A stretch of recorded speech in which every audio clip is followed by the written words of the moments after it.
Tirmidhi शरीफ में हदीस है, नबी पाक सल्लल्लाहु अलैहि वसल्लम ने फरमाया, जिसने इल्म इसलिए सीखा कि उलमा से बहस करेगा या जाहिलों पे रोब जमाएगा, वो जन्नत की खुशबू जो अभी बंदा जन्नत से 500 साल दूर होगा तो वो खुशबू आने लगेगी।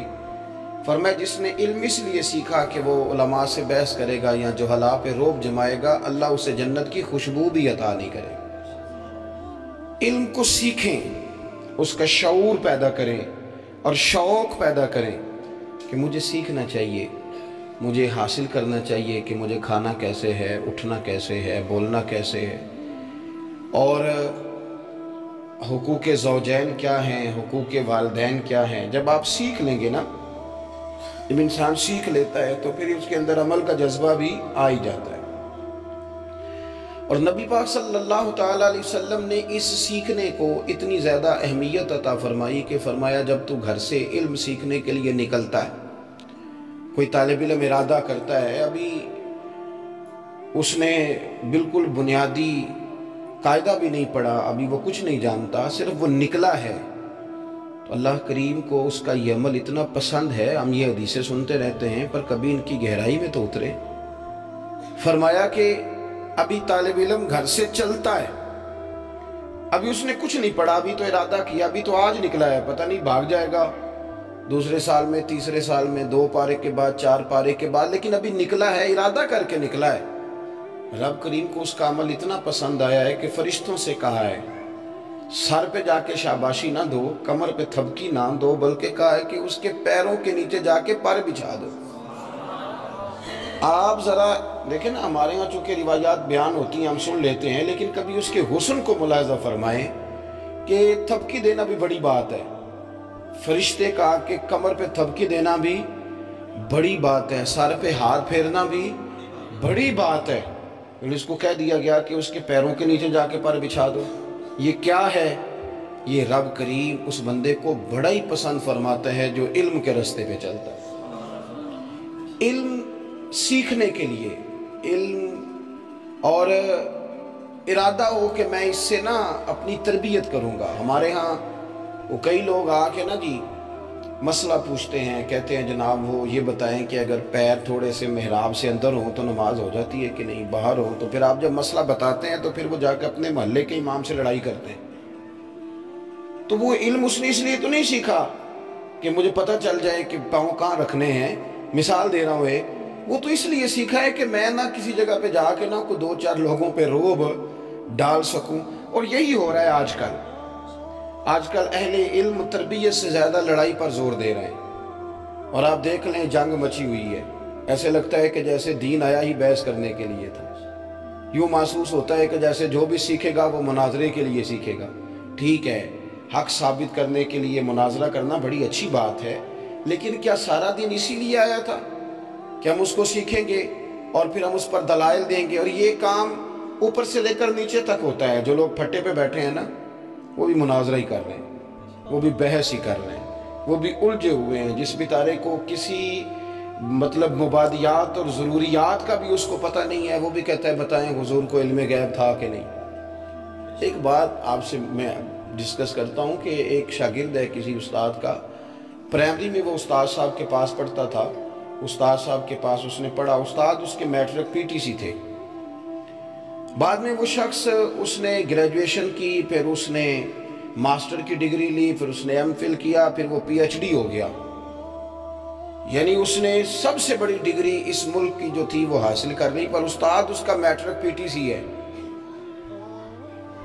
तो ये उसका शागिर्द रहेगा कि अब खत्म हो गई उस्तादी शागिर्दी? तो वो कहे जी मैं तो पीएचडी हो गया हूँ, या वो डिस्कस करे अपने दोस्तों में बैठ के कि उस्ताद जी पढ़े लिखे नहीं, उनको अंग्रेजी नहीं आती, फिजिक्स केमिस्ट्री बायो नहीं पढ़ा सकते। ये डिस्कस करना तो हीन है कि नहीं? एक पीएचडी आदमी अपने मैट्रिक के टीचर को डिस्कस नहीं कर सकता। लोग कहते हैं शर्म कर, तेरा उस्ताद है, लेकिन आप अंदाजा करें लोगों को हया नहीं आती। वो नबी पाक का इल्म डिस्कस करना शुरू कर देते हैं, सरकार के बारे में बात करते हैं, हुजूर का इल्म डिस्कस कर, पैमाने लेके बैठे हुए, इतना था तो इतना नहीं, तू हया कर, तेरे पास जो कुछ है ये मदीने वाले रसूल का ही सदका है। لیکن لوگ ڈسکس کرتے ہیں، کیونکہ ہم جو سیکھ رہے ہیں نا وہ تربیت کے لیے نہیں، وہ تربیت کے لیے نہیں، ہمارا مزاج یہ ہے کہ ہم نے سیکھنا ہے۔ کبھی کبھی کچھ لوگ ہم سے بھی پوچھ لیتے ہیں خیر کی بات، وہ سمجھتے ہیں کہ شاید اس بندے کے پوسٹر زیادہ چھپتے ہیں تو اس کے پاس بھی کوئی بات ہمیں مل جائے۔ تو ایک صاحب مجھ سے کہنے لگے کہ مطالعہ نہیں رہتا، مضبوط نہیں ہوتا۔ تو میں نے کہا کہ آپ کرتے صرف اس لیے کہ میں نے جمعہ پڑھانا ہے، آپ چھوڑ دیں یہ نیت کہ میں نے لوگوں کو سنانا ہے، آپ یہ کہیں کہ یہ رسول کریم کی باتیں، اور میں جب غوطہ زن ہوں گا تو میں کوئی لوگوں کو سنانے کے لیے نہیں، میں تو اپنے محبوب سے باتیں کرنے کے لیے حدیثیں پڑھ رہا ہوں۔ یہ قرآن مجید اس لیے پڑھ رہا ہوں کہ یہ مجھے سنوارے گا، سجائے گا۔ تو جب آپ کا علم آپ پہ طاری ہوگا نا، آپ کا علم آپ پہ طاری ہوگا تو پھر انشاءاللہ وہ سامنے والے کو بھی نفع دے گا۔ لیکن اگر ارادہ کچھ اور ہو پھر وہ نفع نہیں دیتا۔ علم ایک درجہ رکھتا ہے، ایک فضیلت رکھتا ہے۔ نبی پاک صلی اللہ تعالیٰ علیہ وسلم نے فرمایا علماء کے قلم کی جو سیاہی ہوگی وہ قیامت کے دن شہیدوں کے لہو کی مانند اللہ کے حضور درجہ رکھے گی۔ اب آپ تھوڑا سا اس کا کمپیریزن کریں کہ شہید نے تو جان قربان کر دی ہے، اور عالم تو ہو سکتا ہے اسی والے کمرے میں بیٹھ کے لکھ رہا ہو، لیکن اس کو اتنی فضیلت کیوں ملی؟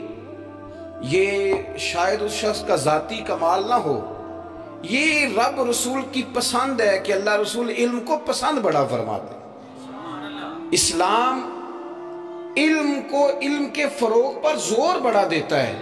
آپ دیکھیں نا، رات کو جاگنا، بیدار رہنا ایک بڑا مشقت والا کام ہے۔ ہم تھوڑا تھوڑا جاگتے ہیں، ہمیں پتہ ہے۔ میں کبھی کبھی دوست کہیں نا کہ آج کل طبیعت آپ کی اکثر گڑبڑ رہتی ہے، تو میں کہتا ہوں مسئلے دو ہی تھے جو عمر بھر حل نہ ہوئے، ایک نیند پوری نہ ہوئی اور خواب مکمل نہ ہوئے۔ اتنا صحیح ہمارا رٹا ہے، یہ کام ٹھیک ہو جائیں تو باقی بھی سارے مسئلے دو ہی تھے جو عمر بھر حل نہ ہوئے، نیند پوری نہ ہوئی، خواب مکمل نہ ہو۔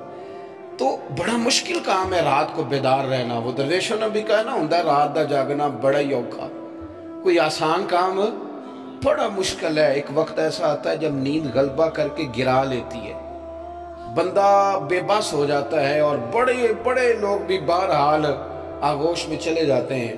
لیکن نبی پاک علیہ السلام نے فرمایا عابد ساری رات کھڑا رہ کے عبادت کرے۔ حالانکہ بڑا مشقت والا کام ہے، بڑی شدت والا کام ہے، ساری رات کھڑا رہا جا سکتا ہے۔ آپ حدیث پڑھ لیتے ہیں، کبھی آپ اس کے مفاہیم پر غور کریں کہ ساری رات کھڑا ہے۔ وہ عشاء پڑھی ہے اس نے، اور پھر وہ ساری رات، آج اگر عشاء ہو رہی ہے 8 بجے اور فجر ہو رہی ہے 6 بجے، تو آپ اندازہ کریں کہ وہ کتنی دیر کھڑا رہا۔ 8-10 گھنٹے اس نے گزارے۔ نبی کریم علیہ السلام فرمانے لگے کہ عابد ساری رات عبادت کرے اور عالم عشاء کی نماز پڑھے اور سو جائے اور فجر تک سوتا رہے۔ اب آپ اس کی مشقت دیکھیں، یہ آرام میں ہے، ہو سکتا ہے بڑے بہترین گاؤ بستر پہ آرام کر رہا ہو، یہ آرام میں ہے، وہ مشقت میں ہے۔